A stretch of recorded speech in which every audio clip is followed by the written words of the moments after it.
El profesor, segunda parte. El Maury que yo conocía, el Maury que conocían tantos otros, no habría sido el hombre que era si no hubiera pasado unos años trabajando en un hospital psiquiátrico en las afueras de Washington, D.C. Un hospital que tenía el nombre engañosamente apacible de Chestnut Lodge, Casa de los Castaños. Era uno de los primeros empleos de Maury después de obtener su maestría y su doctorado en la Universidad de Chicago. Después de descartar medicina, derecho y empresariales, Maury había llegado a la conclusión de que el mundo de la investigación sería un lugar donde él podría aportar algo sin explotar a los demás. Maury fue becado para observar a los pacientes psiquiátricos y registrar sus tratamientos. Esta idea nos parece corriente ahora mismo, pero era revolucionaria en los primeros años 50. Maury veía a pacientes que se pasaban todo el día gritando, a pacientes que se pasaban toda la noche llorando, a pacientes que se hacían las necesidades encima, a pacientes que se negaban a comer, a los que había que reducir a la fuerza, darles medicamentos, alimentarlos por vía intravenosa. Una paciente, una mujer de mediana edad, salía todos los días de su habitación y se tumbaba boca abajo en el suelo. Se quedaba ahí horas enteras mientras los médicos y las enfermeras pasaban a su lado, esquivándola. Maury lo veía con horror. Tomaba notas, pues para eso estaba ahí. Ella hacía lo mismo todos los días. Salía por la mañana, se tumbaba en el suelo y se quedaba ahí hasta el anochecer sin hablar con nadie, sin que nadie le hiciera caso. Aquello entristecía a Maury. Empezó a sentarse en el suelo con ella, hasta echarse junto a ella intentando sacarla de su tristeza. Por fin consiguió que se incorporara e incluso que volviese a su habitación. Descubrió que lo que más quería ella era lo mismo que quieren muchas personas, que alguien advirtiera su presencia. Maury trabajó 5 años en Chestnut Lodge. Aunque no estaba bien visto, hizo amigo de algunos pacientes, entre ellos de una mujer que bromeaba con él hablando de la suerte que tenía ella de estar ahí. Porque mi marido es rico, de modo que se lo puede permitir. ¿Se imagina que yo tuviera que estar en uno de esos psiquiátricos baratos? Otra mujer, que escupía a todas las demás personas, cobró simpatía a Maury y lo llamaba amigo suyo. Hablaban todos los días y el personal se animó, al menos, al ver que alguien había conectado con ella. Pero un día se fugó y pidieron a Maury que les ayudara a hacerla volver. La encontraron en una tienda cercana, escondida en la trastienda, y cuando entró Maury, ella lo fulminó con una mirada iracunda. «Así es que tú eres también uno de ellos», le dijo con desprecio. «¿Uno de quiénes?» «De mis carceleros». Maury observó que la mayoría de los pacientes que estaban ingresados ahí habían sido rechazados y despreciados en sus vidas, que se les había hecho sentir que no existían. También echaban de menos la compasión, que era algo que se le acababa enseguida al personal. Y muchos de aquellos pacientes eran gente acomodada, de familias ricas, pero su riqueza no les servía para conseguir la felicidad ni la satisfacción. Él no olvidó nunca aquella lección. Yo solía decir a Maury, en broma, que estaba atorado en los años 60. Él me respondía que los años 60 no habían sido tan malos comparados con los tiempos que vivíamos ahora. Llegó a la Universidad de Brandeis después de su trabajo en el terreno de la salud mental, poco antes de que comenzaran los años 60. Al cabo de pocos años, el campus se convirtió en un foco de revolución cultural. Drogas, sexo, cuestión racial, protestas por la guerra de Vietnam. Abbie Hoffman estudió en Brandeis. También estudiaron ahí Jerry Rubin y Angela Davis. Morrie tenía en sus clases a muchos de los estudiantes radicales. Esto se debía en parte a que en vez de limitarse a impartir las clases, el claustro de sociología se comprometió. Se oponía ferozmente a la guerra, por ejemplo. Cuando los catedráticos se enteraron de que los alumnos que no mantenían una cierta nota media podían perder sus prórrogas por estudios y ser llamados al ejército, decidieron no dar ninguna calificación. Cuando el rectorado dijo, si no dan calificaciones a estos estudiantes, todos suspenderán, Morrie encontró una solución. Vamos a darles calificación sobresaliente a todos. Y eso hicieron. Así como los años 60 abrieron el campus, también se abrió el personal del departamento de Morrie, desde los vaqueros y las sandalias que se ponían para trabajar hasta su visión del aula como un lugar vivo que respira. Preferían los debates a las conferencias, la experiencia a la teoría. Enviaban alumnos al sur profundo para que realizaran proyectos sobre los derechos civiles y al centro de la ciudad para que hicieran trabajos de campo. Iban a Washington a participar en manifestaciones y Morrie solía viajar en los autobuses con sus alumnos. En uno de los viajes contempló divertido cómo unas mujeres con faldas sueltas y unas cuentas del amor ponían flores en los fusiles de los soldados y se sentaban en un prado tomadas de la mano, intentando hacer que el Pentágono levitase. No lo movieron, recordaba más tarde, pero fue un buen intento. Una vez, un grupo de estudiantes negros se encerró en el edificio Ford, en el campus de Brandeis, y le colgaron una pancarta que decía Universidad Malcolm X. En el edificio Ford había laboratorios de química y algunos miembros del rectorado temían que aquellos radicales estuvieran fabricando bombas en el sótano. Morrie conocía la realidad. Sabía cuál era el meollo del problema, que unos seres humanos querían sentir que tenían importancia. El encierro duró varias semanas y podría haber durado más tiempo si no hubiera sucedido un día que Morrie pasaba cerca del edificio y uno de los manifestantes lo reconoció como uno de sus profesores favoritos y lo llamó a gritos pidiéndole que entrase por una ventana. Una hora más tarde, Morrie se deslizaba por la ventana con una lista de lo que querían los manifestantes. Llevó la lista al rector de la universidad y la situación se resolvió.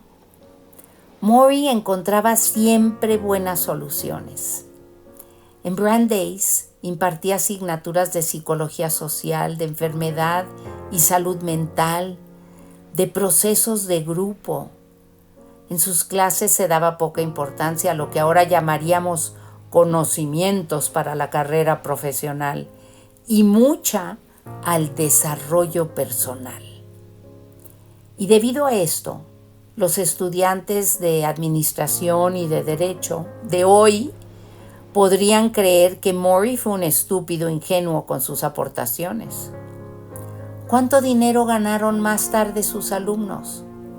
¿Cuántos grandes juicios ganaron? Por otra parte, ¿cuántos estudiantes de administración o de derecho visitan a sus antiguos profesores después de dejar la universidad? Los alumnos de Morrie lo hacían constantemente y en sus últimos meses acudieron a él a centenares de Boston, Nueva York, California, Londres y Suiza. de sedes sociales de empresas y de programas escolares en zonas urbanas pobres.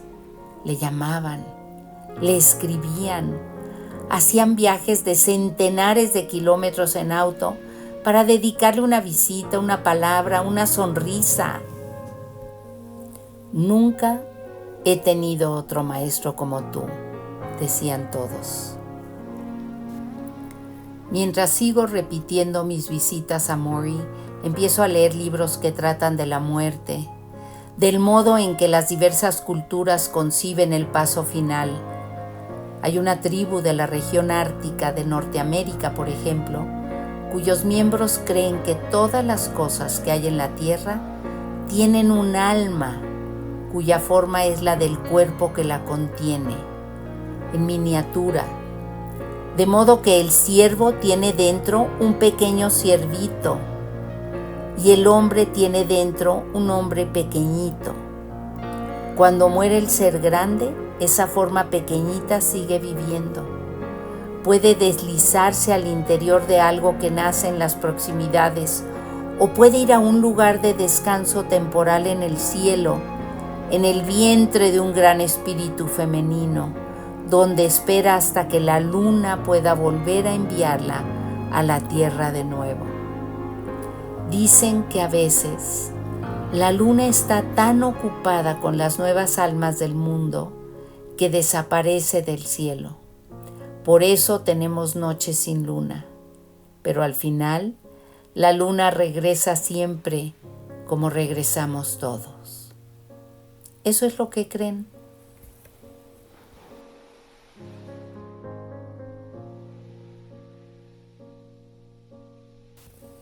El séptimo martes. Hablamos de miedo a la vejez. Morrie había perdido su batalla. Otra persona ya le limpiaba el trasero. Lo afrontó aceptándolo con su valor característico. Cuando ya no era capaz de llegarse al trasero cuando utilizaba el inodoro, informó a Connie de su última limitación. ¿Te incomodaría hacerlo por mí? Ella dijo que no. A mí me pareció característico de él que se lo preguntase primero. Morrie reconoció que le había costado cierto trabajo acostumbrarse, pues era en cierto modo una rendición completa ante la enfermedad. Ya se le había despojado de las cosas más personales y más básicas. Ir al baño, sonarse la nariz, lavarse las partes íntimas. Con la excepción de respirar y de ingerir la comida, dependía de los demás prácticamente para todo. Pregunté a Morrie cómo conseguía seguir siendo positivo con todo lo que estaba pasando. «Tiene gracia, Mitch», me dijo. «Yo soy una persona independiente, de modo que mi tendencia era resistirme a todo esto, a que me ayudaran a bajar del auto, a que otra persona me vistiera». Me sentía un poco avergonzado, pues nuestra cultura nos dice que debemos avergonzarnos si no somos capaces de limpiarnos el trasero. Pero después pensé, olvídate de lo que dice la cultura. He pasado por alto la cultura durante buena parte de mi vida, no voy a avergonzarme. ¿Qué importancia tiene? ¿Y sabes una cosa? Una cosa muy extraña, que empecé a disfrutar de mi dependencia. Ahora me gusta que me vuelvan de lado, que me pongan pomada en el trasero para que no me salgan llagas, o que me sequen la frente, que me den un masaje en las piernas. Gozo con ello. Cierro los ojos y me deleito con ello y me parece muy familiar. Es como volver a ser niño, que una persona te bañe, que una persona te tome en brazos, que una persona te limpie. Todos sabemos ser niños, lo llevamos dentro. Para mí es una cuestión de recordar el modo de disfrutarlo. La verdad es que cuando nuestras madres nos tenían en brazos, nos acunaban, nos acariciaban la cabeza, ninguno de nosotros se cansaba nunca. Todos anhelamos de algún modo volver a aquellos días en que nos cuidaban por completo, con amor incondicional. La mayoría no nos cansábamos nunca. Sé que yo no me cansaba. Miré a Maury y comprendí de pronto por qué le gustaba que me inclinase sobre él para ajustarle el micrófono, para mover las almohadas o para secarle los ojos. El contacto humano. A sus 78 años estaba dando como adulto y recibiendo como niño. Aquel mismo día, más tarde, hablamos de la vejez. O quizá debiera decir que hablamos del miedo a la vejez, que era otro de los puntos de mi lista de cosas que inquietan a mi generación. Cuando venía del aeropuerto de Boston había contado por el camino los carteles publicitarios en los que salían personas jóvenes y guapas. Había un joven guapo con sombrero de vaquero fumándose un cigarrillo, dos jóvenes hermosas sonriendo ante un frasco de shampoo, una adolescente de aspecto sensual con los jeans desabrochados y una mujer provocativa con un vestido de terciopelo negro junto a un hombre de smoking sujetando sendos vasos de whisky escocés. No había visto ni un solo personaje que pudiera aparentar más de 35 años. Dije a Maury que yo ya me sentía en la cuesta abajo por mucho que intentaba desesperadamente mantenerme en la cumbre. Hacía ejercicio constantemente, tenía cuidado con lo que comía, me observaba las entradas de pelo en el espejo. Había pasado de estar orgulloso de mí, de decir mi edad, por todo lo que había conseguido tan joven, a no tocar el tema, por el miedo de estarme acercando demasiado a los 40 y por lo tanto al olvido profesional. Maury tenía una mejor visión de la vejez. Toda esa importancia que se da en la juventud, yo no me la trago, dijo. Mira, sé lo triste que puede resultar ser joven, así que no me digan que es tan maravilloso.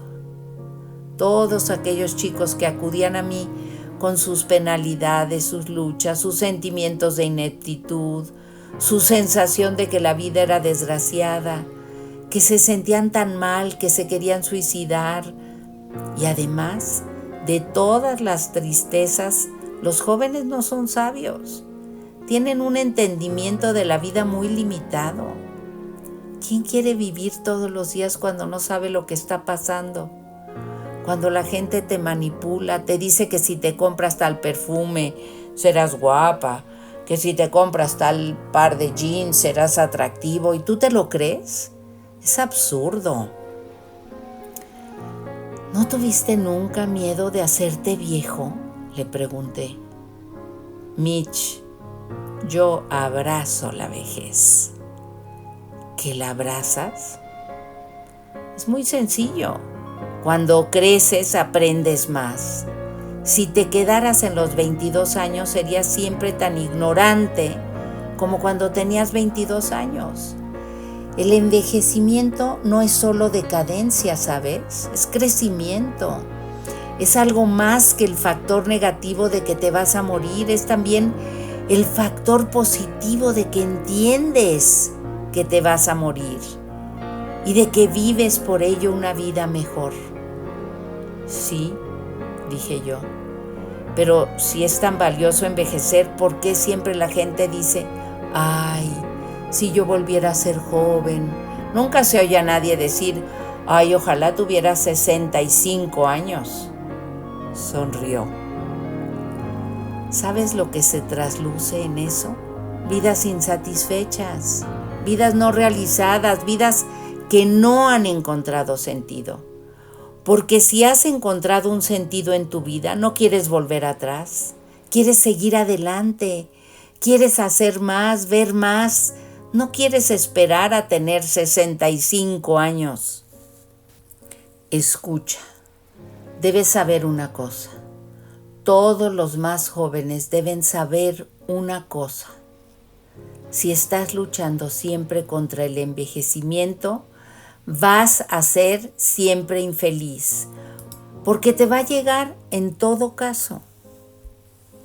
Y Mitch bajó la voz. La verdad es que tú te vas a morir al final. Asentí con la cabeza. No importará lo que te digas a ti mismo. Ay, ya lo sé. Pero espero que eso no pase hasta dentro de mucho, mucho tiempo, dijo. Cerró los ojos con un aire de paz y me pidió que le colocase las almohadas detrás de la cabeza. Necesitaba que le colocase en el cuerpo constantemente para estar cómodo. Estaba sujeto en el sillón con almohadas blancas, con hula espuma amarilla, con toallas azules. A primera vista parecía que estuvieran empaquetando a Maury para transportarlo. Gracias, susurró mientras yo movía las almohadas. No hay de qué, dije yo. Mitch, ¿qué piensas? Hice una pausa antes de responder. Bueno, me pregunto cómo es que no envidias a las personas más jóvenes y más sanas. Supongo que las envidio. Cerró los ojos. Las envidio porque son capaces de ir al gimnasio o de ir a nadar o a bailar. Sobre todo lo de a bailar. Pero la envidia me invade. Yo la siento y después la suelto. ¿Recuerdas lo que dije del desapego? Suéltalo. Decirte a ti mismo, esto es envidia. Y ahora voy a apartarme de ella. Y te alejas. Tosió, una tos larga, rasposa, y se llevó a la boca un pañuelo de papel y escupió débilmente en él.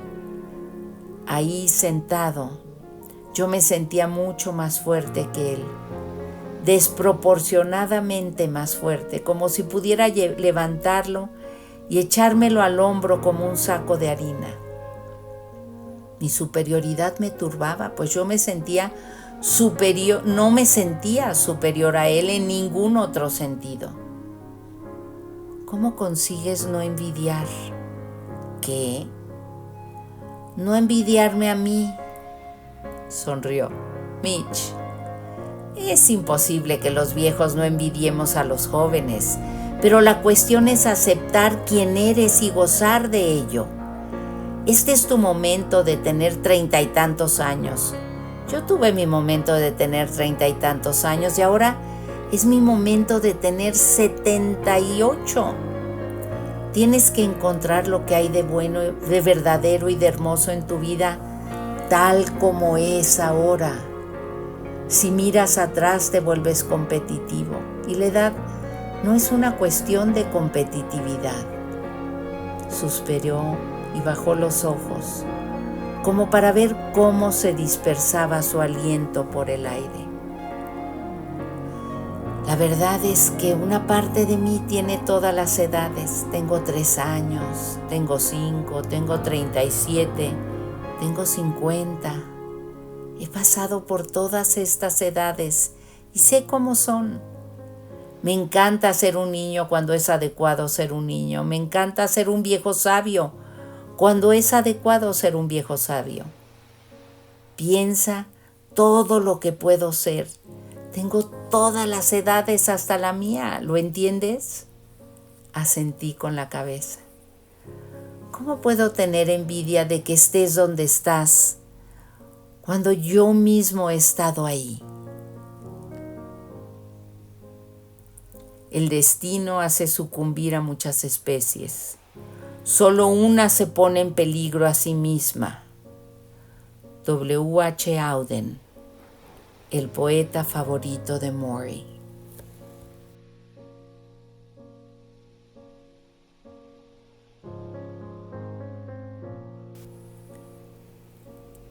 El octavo martes. Hablamos del dinero.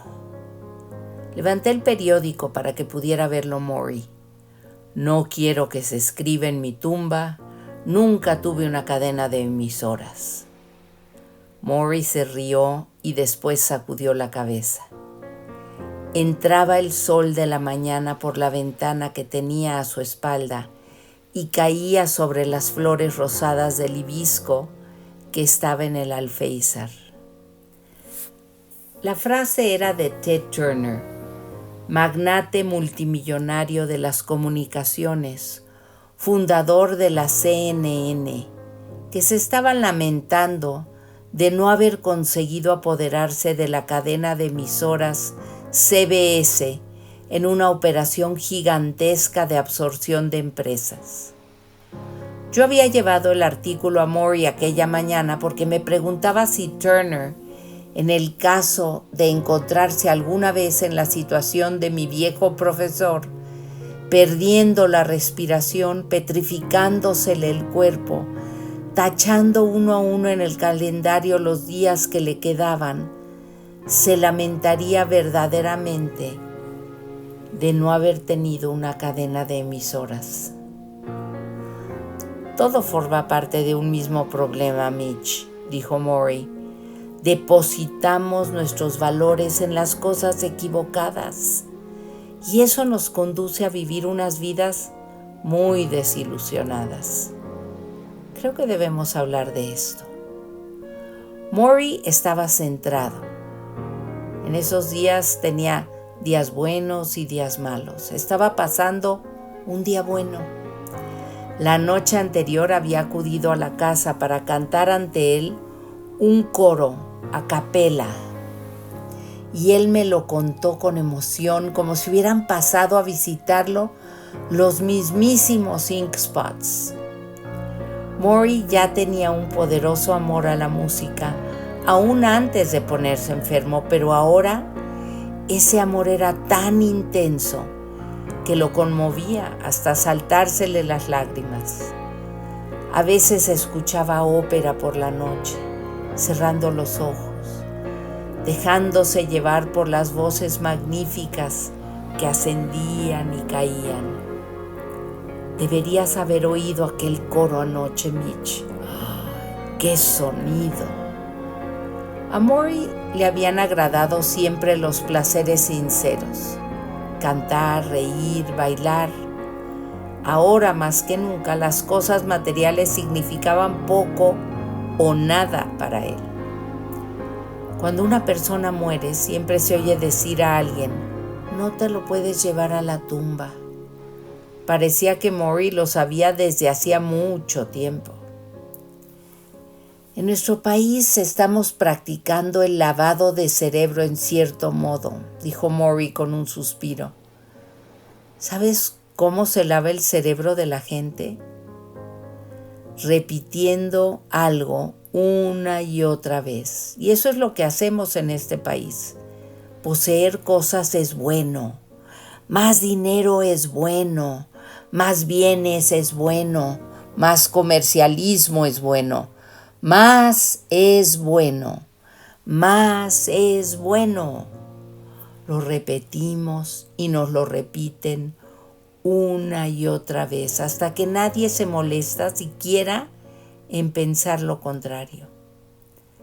La persona media está tan obnubilada por todo lo que es que ya no tiene una visión de lo que verdaderamente es importante. En mi vida me encontraba por todas partes con personas que querían engullir algo nuevo, engullir un coche nuevo, engullir un bien inmobiliario nuevo, engullir el último juguete y después querían contártelo. ¿A que no sabes lo que tengo? ¿A que no sabes lo que tengo? ¿Sabes cómo he interpretado esto siempre? Estas personas tenían tanta hambre de amor que aceptaban sucedáneos, abrazaban las cosas materiales y esperaban que éstas les devolvieran el abrazo de alguna manera. Pero eso no da resultado nunca. Las cosas materiales no pueden servir de sucedáneo del amor, ni de la delicadeza, ni de la ternura, ni del sentimiento de camaradería. El dinero no sirve de sucedáneo de la ternura y el poder no sirve de sucedáneo de la ternura. Te puedo asegurar, como que estoy aquí sentado muriéndome, que cuando más lo necesitas, ni el dinero ni el poder te darán el sentimiento que buscas, por mucho que tengas de las dos cosas. Recorrí con la mirada el despacho de Maury. Era idéntico a aquel día que el primer día en que llegué ahí. Los libros ocupaban los mismos lugares en los estantes. El mismo escritorio viejo estaba abarrotado de papeles. Las demás habitaciones no se habían mejorado ni modernizado. En realidad, Maury no se había comprado nada nuevo, excepto material médico, desde hacía mucho tiempo, desde hacía años quizá.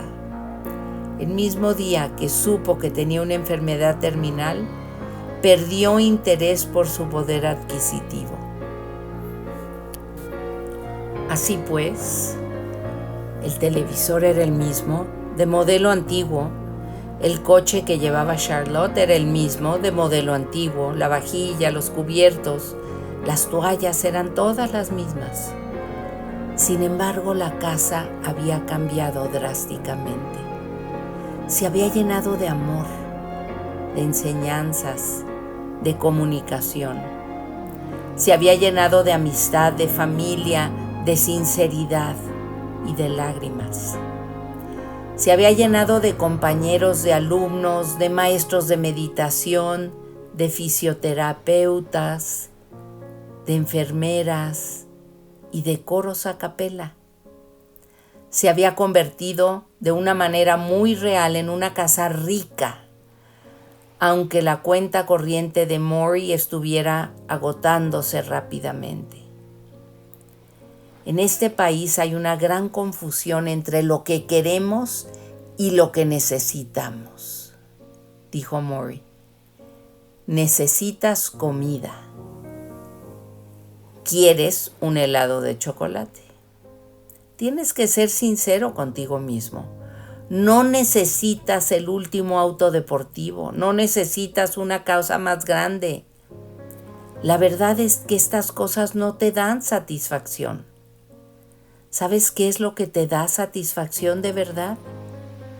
¿Qué? Ofrecer a los demás lo que puedes dar.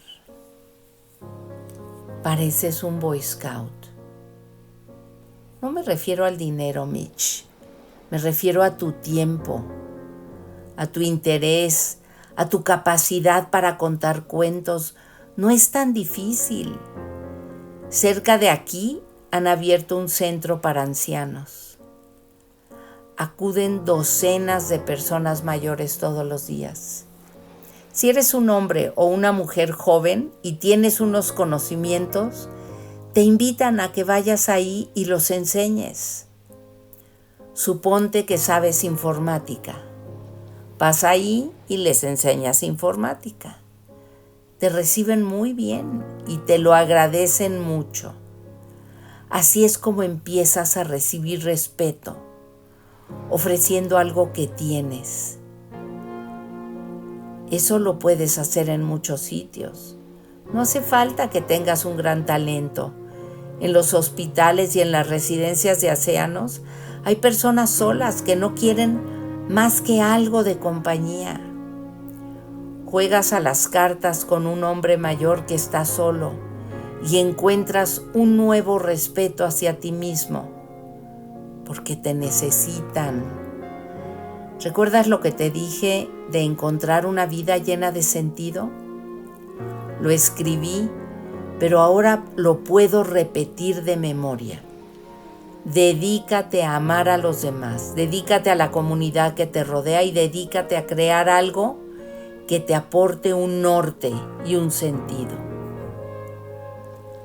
Advertirás añadió sonriendo, que aquí no se dice nada de un sueldo.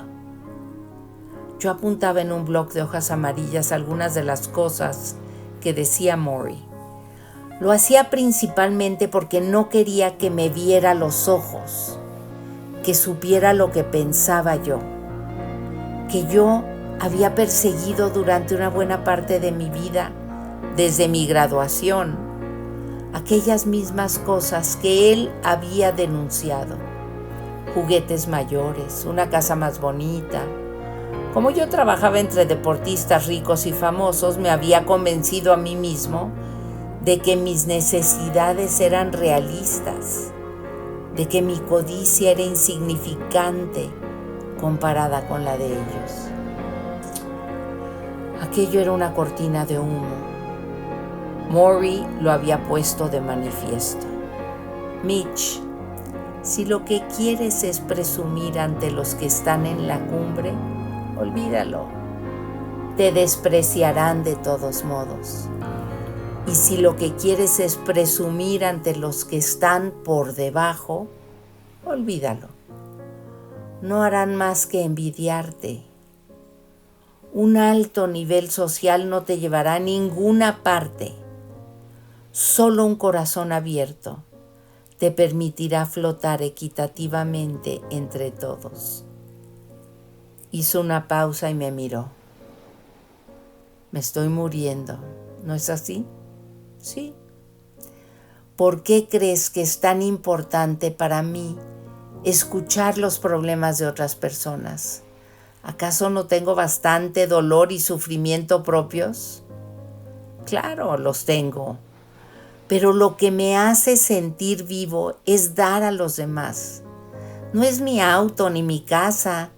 No es mi aspecto cuando me miro al espejo. Cuando doy mi tiempo.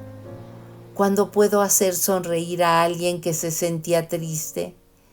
Me siento todo lo sano que puedo sentirme. Haz las cosas que te salen del corazón. Cuando las hagas no estarás insatisfecho, no tendrás envidia, no desearás las cosas de otra persona. Por el contrario, lo que recibirás a cambio te abrumará. Tosió e intentó tomar la campanilla que estaba en la silla. Tuvo que tantearla varias veces y por último la tomé yo y se la puse en la mano. Gracias, susurró. La agitó débilmente intentando llamar a Connie. ¿A ese tal Ted Turner?, dijo Morrie. No se le pudo ocurrir ninguna otra cosa que escribir en su lápida. Cada noche cuando me duermo, me muero. Y a la mañana siguiente, cuando me despierto, renazco. Mahatma Gandhi.